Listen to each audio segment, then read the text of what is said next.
Too much. Okay, failed.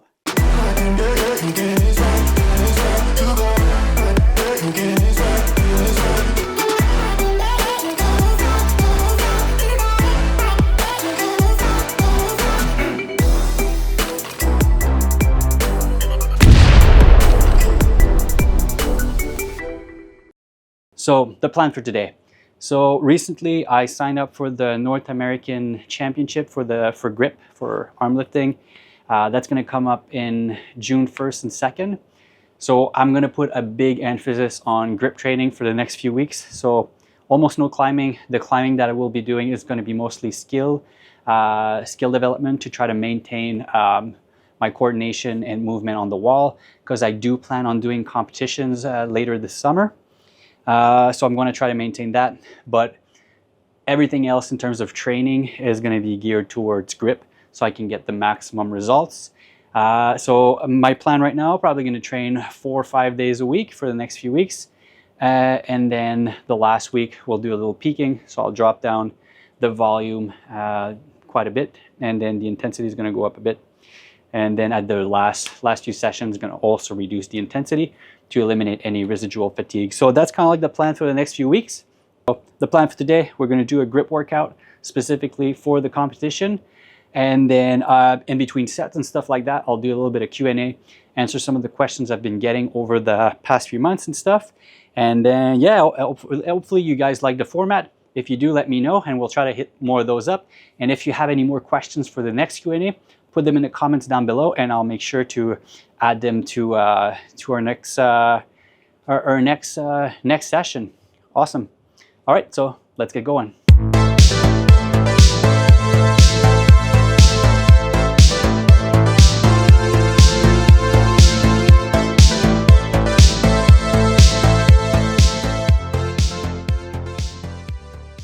So for this one, we're going to do, for pinches, seem to always have a little bit better results doing isometric holds than doing reps. So we're going to keep a little bit of we're going to have a target time under tension, and then we're going to try to load the weight so we stay around that, in that zone. So for the first set, I'm going to try to be at around 10 seconds. Again, my first few sets are kind of like my warm-up into my main sets. I'll tilt the bar slightly for the setup, and then I'll lift.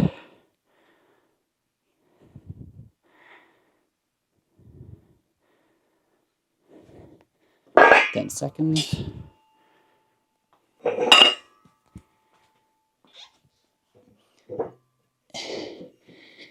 One question I do get every once in a while is, where do you buy one of these? So this particular one, it was a friend that made it for me. But there's 2 companies that I would recommend if you're in Canada. For most grip equipment, I would recommend Nemesis Grip. So they have a huge selection, really good customer service and quality. And then in the US, one company I like a lot is called Arm Assassin Strength Shop. So they have a lot of different product, great service. Again, I always had nothing but good stuff to say about Luke. And then I believe they do have a Saxon bar as well. My target time under tension is going to be about 5 seconds. Just going to try to bring the weight up till I'm into that, like that max effort for 5 seconds. Okay,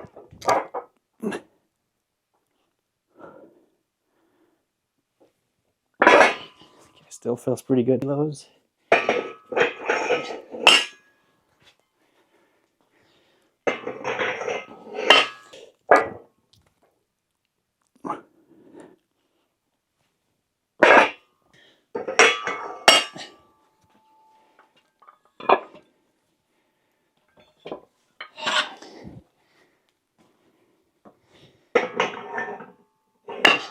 All right, so 100 kilo for me is some pretty good weight.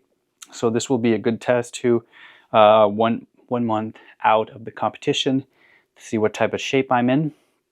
I took a huge break after Boulder Nationals, so at the end of November. I haven't done I've been off program or training for a really long time, so I'm expecting most of my numbers to be down somehow, maybe 15-20% from their max. All right, 100 kilos.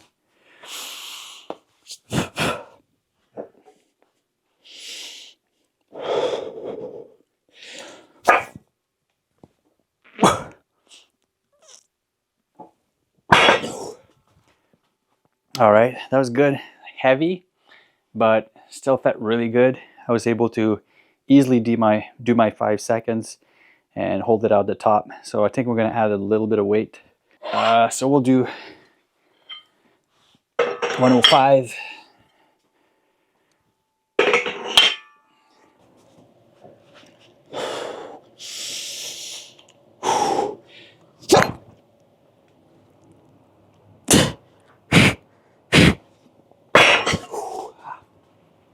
Nice, that was good. Put 110 kgs.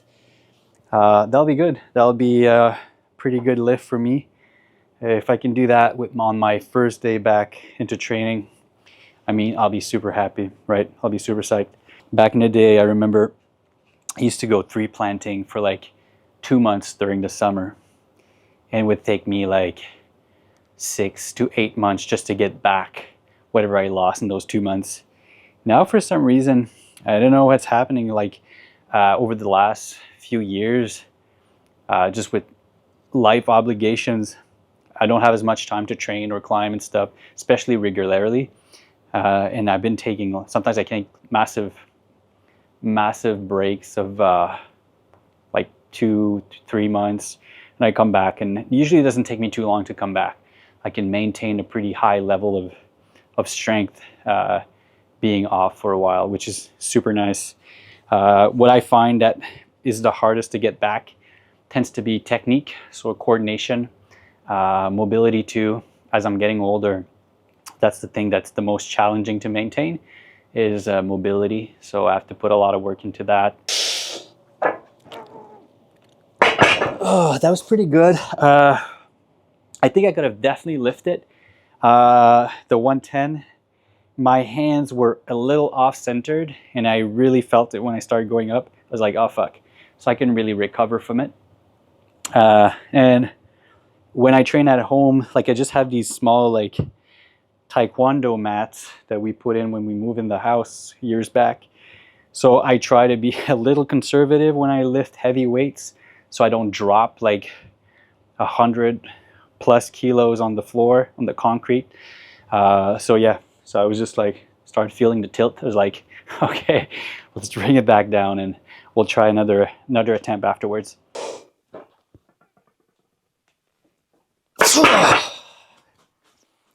It's good.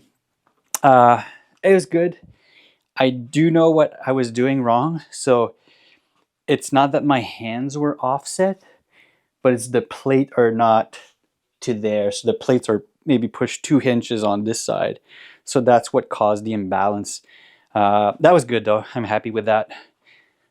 So 110 without too much trouble too. I was able to do it twice, considering that the plates were not centered. I think that's good. That's a good little test. And it was not too difficult, so I think I could definitely do more once we have a couple weeks and good rest before the comp. Well, I think we could do some pretty cool numbers. Next question is, like, I do get quite a bit, is how many sessions a week should I be doing finger training? Again, it's going to be very situational. And depending on the period of the year you're in or your focus. A good rule of thumb, I would say, if you want to develop something and get improvement, I would at least focus on doing a specific exercise or training 3 times a week. It's going to be good to get some good results. Once a week for maintenance. Say if you're doing your competition phase, or you're on a trip for climbing, then usually once a week is going to be enough to maintain a lot of the gains you have accumulated over the months. I think us climbers tend to have issues with is we do too much. We always think that, like, if I don't do enough, I'm going to lose everything I've gained. and often it's not really the case.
So one question I do get quite a bit about grip training or training the fingers for climbing is how many exercises should I be doing? For me, it's going to depend again on the volume of climbing or grip training that I'm going to be doing. If I'm focusing a lot on a grip competition, then I'll probably going to be doing 2 to 3 exercises, specific exercises for grip. If I'm training more for climbing, usually I'm just going to do 1 exercise. So it's probably some sort of a hang, and then I'm going to do my training. I try to keep them, if it's for a max hangs and stuff like that, I almost try to do it part as my warm-ups. I'll warm up and I'll do a few sets, and I'll keep it really short. So sessions tends to be about 20 minutes, 30-minute max, and then I'll hop on the wall. So that seems to work best for me. So for this one of the questions I get a lot is, should I wrap my thumb on it or should I put it like this? So a lot of climbers think that putting your thumb on this side is going to be better because it looks more like a sloper. The problem I see with this is that you're really going to be limited about the amount of kind of like palm squeeze you can do. Which is not ideal, and I don't feel that also it's like very specific to what we do in climbing, although the position looks specific, it's not. So I would definitely recommend putting the thumb on the other side where you're going to be able to stabilize it, and then you're really going to have to fight the wrist and then keep the wrist kind of like bent a little bit inwards like this. So this is basically your goal when you're doing wrist wrench training. So you're training the isometrics here. And then I would say if you're starting to lift and you see your wrist bending back, you've lost the fight. So you have to try to stay at weights where you can do this. I'll also show you a second way I've been playing with this, something pretty unique. So we're going to use the flywheel here from Xterfly. So this is a pretty unique machine that I got recently, and one of the cool things about it, it has a motor where you can overload the eccentric. So what we're going to do, we're going to add about 10% eccentric overload to it. So it's a true eccentric overload. So whatever I give it here, it's gonna add 10% on the eccentric phase, right? So it's a really cool device where you don't need a lot of weights to add to it. You just add one of those flywheels, and essentially instead of using gravity, you use inertia. So how I'm gonna do it today, I'm gonna hook that up and I'm gonna do wrist curls to develop the forearm flexor. So we're gonna do wrist curls, and then I'm gonna try to kind of like do wrist curls like this, and then I'm gonna try to fight the eccentric and move it as fast and hard as possible, and it's gonna fight me open. All right, so let's give that a shot. So hopefully that gives you ideas. You could probably do something at your own gym. If you have a cable machine, you could probably do some type of exercise like this. It's an exercise that was inspired by arm wrestling. So arm wrestlers use the wrist wrench a lot in this method for forearm development. So great for forearm development and wrist strength. I'm going to finish in my end range here, my wrist bent. I'm going to let it take it.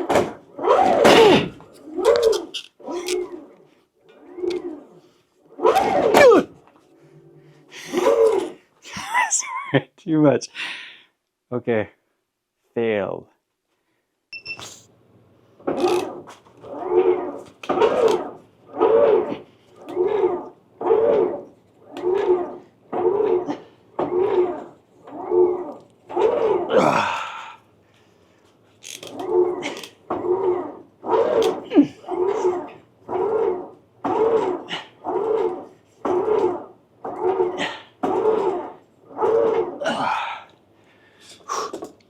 It's really hard.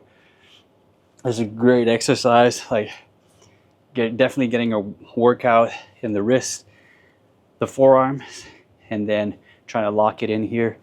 So cool. First time doing those on the actual the flywheel. I think it's a good exercise. I love it. First time I put a little bit too much of eccentric overloads. I think I put it at 10%, and that was too much for sure. Like it just like pulled me in like crazy, and it caught me by surprise. Usually that's a good intensity for me on most of the other lifts. So like for bent over rows or like any type of exercise, I liked about 10% overload. Seems to be really good. For this one, 5% was really nice. I could definitely feel it pulling me back in, but I was still able to kind of like slow it down at the end, which is what I wanted, and not crash into the machine. Cool. So overall, I really like that exercise. So I'll do a couple more sets of that, and then I think I'll be done for the session. All right, so thank you for watching. Hope all of you enjoyed watching the video and picked up a few tricks. Or if you have any questions for the next Q&A or training session, hit me up, send me those comments, and I'll try to get back to you, and hopefully have another cool video coming up in a few days. Thanks for watching.